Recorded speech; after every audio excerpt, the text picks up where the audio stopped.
पर आप सभी का स्वागत है। आज हम क्लास 9th चैप्टर फर्स्ट जिसका नाम है भारतीय वसंत गीति पढ़ रहे हैं। अयं पाठ आधुनिक संस्कृत कवे पंडित जानकी वल्लभ शास्त्रिणः काकली इति गीति संग्रहात् संकलितो अस्ति। यह जो पाठ है आधुनिक संस्कृत कवि पंडित जानकी वल्लभ शास्त्री के द्वारा काकली नामक गीति संग्रह से लिया गया है। प्रकृते सौंदर्यम अवलोक्य एव सरस्वत्या वीणाया मधुर झंकृत प्रभवितुम शक्यते। प्रकृति के सौंदर्य को देखकर ही सरस्वती की वीणा को मधुर झंकृत करते हुए या प्रभावित करते हुए इति भावना पुरस्परम कवि प्रकृते सौंदर्यम वर्णन सरस्वती वीणा वादना संप्रार्थ्ये, है ना। इस भावना से उत्प्रोत होकर कवि ने प्रकृति के सौंदर्य का वर्णन किया है और सरस्वती से वीणा बजाने के लिए प्रार्थना की है।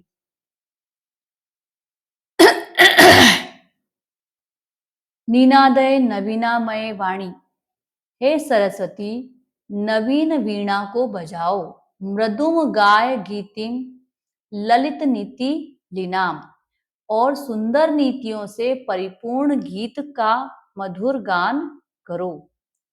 मधुर मंजरी पिंजरी भूतमाला वसंते लसंतिह सरसा रसाला कलापा ललित कोकिला काकलिना।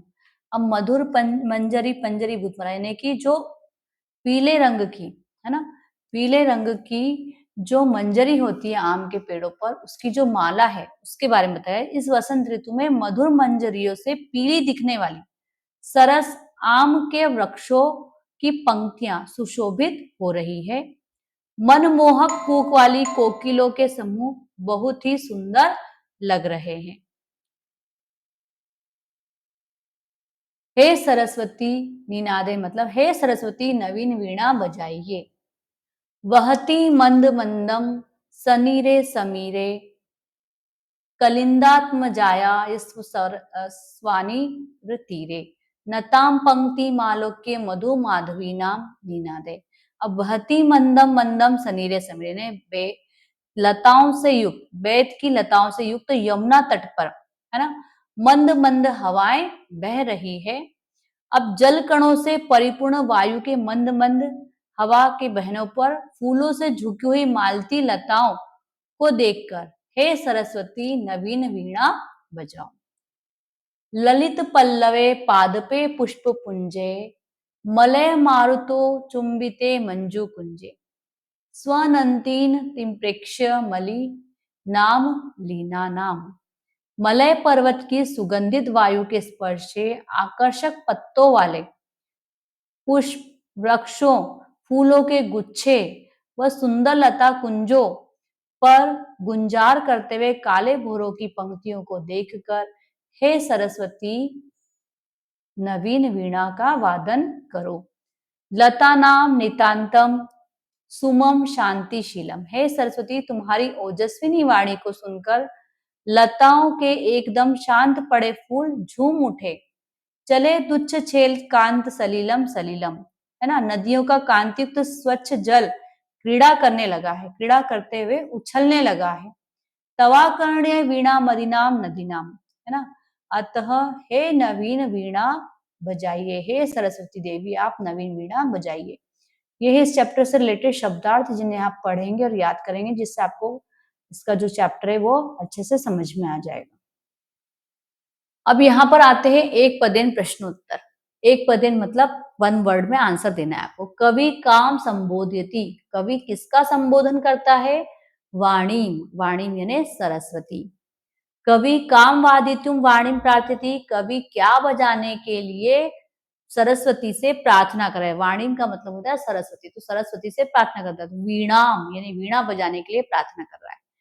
कीदृशी वीणाम निनादितुम प्रार्थयति, किस प्रकार की वीणा बजाने के लिए प्रार्थना कर रहा है? तो नवीनाम, नवीनाम यानी नई वीणा। गीतिम कथम गातुम कथयति, किस प्रकार का गीत गाने के लिए कह रहा है? मृदुम, मृदुम यानी मीठा। सरसा रसाला कदा लसंती, है ना, सरस सरल और रसीले जो आम वगैरह होते हैं वो कब लगते हैं? तो लिखा है वसंते। तो अगला जो प्रश्न है पूर्ण वाक्येन उत्तरम लिखित, यानी पूरे सेंटेंस में आपको उत्तर देना है। इसके प्रश्नों के उत्तर यहाँ पर देख रहे हैं।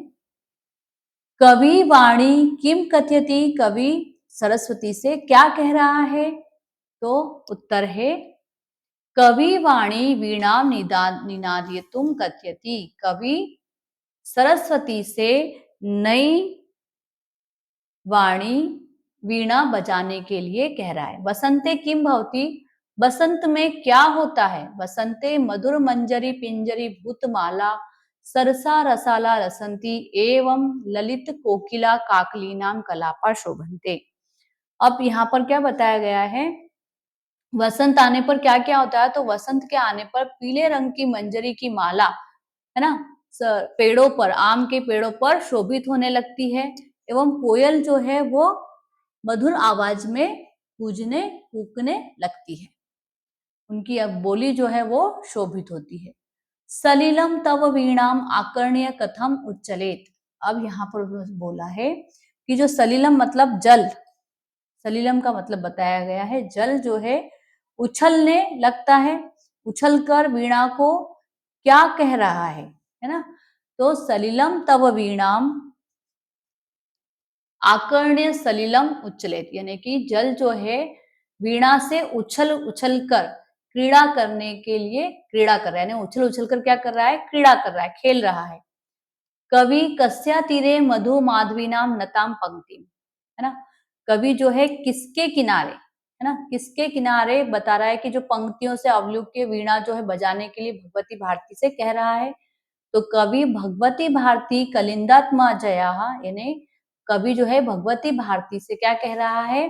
यमुना नदी के किनारे, है ना, सवानिर तीरे मधवाद्वी नाम नताम पंक्तिम, यानी जहां पर आम के जो पेड़ है पंक्तियों से लगे दिखाई दे रहे हैं, वहां पर वो कह रहा है वीणा वाद्यतुम कथयति, ऐसी वहां पर वो क्या कर रहा है कि वीणा बजाने के लिए कह रहा है। अब इसके बाद आता है प्रश्न नंबर 3 है आपका, क स्तंभे पदानि ख स्तंभे तेषां पर्याय पदानि तत्तानि, यानी कि क स्तंभ में के पर्यायवाची ख स्तंभ में लिखे गए हैं, इनको आपको मैच करना है, मिलान करना है। तो यहाँ लिखा सरस्वती, सरस्वती का हो जाएगा वाणी, सरस्वती का पर्यायवाची क्या हो जाएगा? वाणी। आम्रम का हो जाएगा रसालह, पवनः का हो जाएगा समीरः, तटे का हो जाएगा यहाँ पर तीरे, और भ्रमराणाम का हो जाएगा अलीनाम। ठीक है। अब प्रश्न नंबर 4 है आपका। प्रश्न नंबर 4 में लिखा है अधोलिखितानि पदानि प्रयुज्य संस्कृत भाषाया वाक्य रचना करो, यानी कि यहाँ पर ये जो शब्द पद दिए गए हैं इनसे आपको एक एक वाक्य की रचना करनी है। चलिए हम वाक्य की रचना करते हैं।